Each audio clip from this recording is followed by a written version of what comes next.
Assalamualaikum warahmatullahi wabarakatuh. Perkenalkan, saya Fadila Rahmawati dengan NIM 66612300013 dari kelas 4E. Pada video kali ini, saya akan menjawab soal-soal untuk ujian akhir semester mata kuliah Governansi Digital yang diampu oleh Ibu Dr. Ayuning Budiati, MPPM. Soal yang pertama adalah terkait analisis matriks Weil dan Ross. Untuk analisis ini, saya menggunakan pada aplikasi BNI Mobile Banking. Nah, Weil dan Ross ini mengatakan bahwa governance itu dapat dikatakan efektif apabila mampu menjawab dari 3 pertanyaan, yaitu what, who, and how. What itu apa saja keputusan-keputusan yang harus diambil untuk memastikan terlaksananya efektif manajemen dan juga efektif penggunaan teknologi informasi. Yang kedua itu who, yakni siapa saja yang membuat keputusan-keputusan yang berkaitan dengan penggunaan teknologi informasi. Dan yang terakhir itu how, yakni bagaimana keputusan-keputusan ini dapat dibuat dan juga dimonitor dengan baik. BNI Mobile Banking ini adalah layanan perbankan digital yang memungkinkan nasabah daripada BNI ini untuk melakukan berbagai transaksi perbankan melalui smartphone dengan aman, mudah, dan juga cepat. Saya sebagai salah satu nasabah BNI ini telah menggunakan aplikasi ini dan aplikasi ini memiliki banyak sekali fitur-fitur seperti transfer, terus juga ada untuk pembelian pulsa, uh, pembelian listrik, dan juga banyak sekali fitur-fitur di dalamnya. Nah, ini kita lanjut kepada analisis dari matriks Weil dan Ross-nya. Untuk the IT principle itu inputnya atau yang membuat keputusannya itu ada IT monarki, yakni divisi IT dari BNI. Lalu untuk decision-nya yang memberikan keputusannya itu ada dari para jajaran digital dan pemerintah, itu masuk ke dalam bisnis monarki. Lalu untuk IT arsitekturnya itu inputnya ada dari jajaran di direksi dan juga pemerintah. Nah, ini ada di bisnis monarki. Untuk desisinya itu dari federal, yakni gabungan atau kombinasi antara pemerintah dan juga divisi IT. Untuk IT infrastruktur strategisnya itu diinput atau diberikan masukan dari IT monarki, yakni divisi IT. Dan decision-nya yang memberikan keputusannya itu adalah kepala dari divisi IT. Untuk business application needs-nya, di input-nya itu ada dari IT monarki lagi, yakni divisi IT, dan yang memberikan keputusannya atau decision-nya itu ada dari bisnis monarki, yakni jajaran direksi dan pemerintah. Sama seperti business application need, untuk IT investment-nya juga itu inputnya berasal dari divisi IT yang ada di IT monarki, dan juga decision-nya itu dari jajaran direksi dan pemerintah yang ada di bisnis monarki. Lanjut untuk soal yang kedua itu ada analisis 5W1H pada salah satu penelitian dari Bu Ayuning.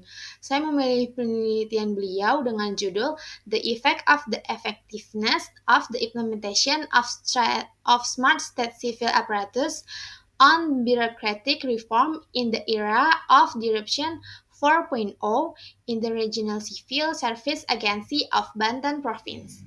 Nah, untuk bagian what-nya ini, uh, saya mencari jawaban ini melalui arahan dari Bu Ainun, yaitu mentranslate dahulu penelitiannya, lalu saya cari 5W dan 1H-nya.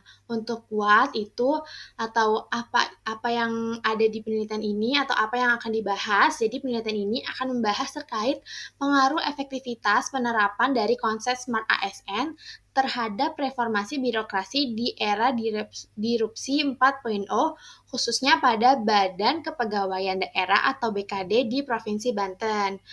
Who atau siapa, untuk penelitian ini itu ditulis oleh para dosen dari Universitas Sultan Ageng Tirtayasa, ada Ibu Indah Pusparani, ada Ibu Dr. Ayuning Budiati MPPM, dan juga ada Ibu Rina Yulianti. Nah, untuk subjek pada penelitian ini, itu ya ini ada pegawai ASN di BKD Provinsi Banten. When atau kapan untuk artikelnya sendiri ini diterbitkan pada bulan Juni tahun kemarin, yaitu tahun 2024. Penelitian ini juga menggunakan data evaluasi dari tahun 2018 hingga tahun 2022 dengan target pencapaian Smart ASN pada tahun 2024. Where atau di mana dilakukannya penelitian ini? Penelitian ini dilakukan tentu saja di Badan Kepegawaian Daerah atau BKD Provinsi Banten, Indonesia. Why atau kenapa atau tujuan dari adanya penelitian ini adalah dikarenakan dalam menghadapi era revolusi industri 4.0 dan disrupsi reformasi birokrasi ini membutuhkan ASN yang cerdas, profesional, adaptif terhadap teknologi serta tantangan global. Smart ASN ini diharapkan dapat menjadi solusi dalam meningkatkan kinerja dari birokrasi yang lebih modern dan efisien. Dan untuk how atau bagaimana dilakukannya penelitian ini itu dilakukan menggunakan pendekatan kuantitatif dengan metode survei atau kuesioner, observasi, dan juga dokumentasi.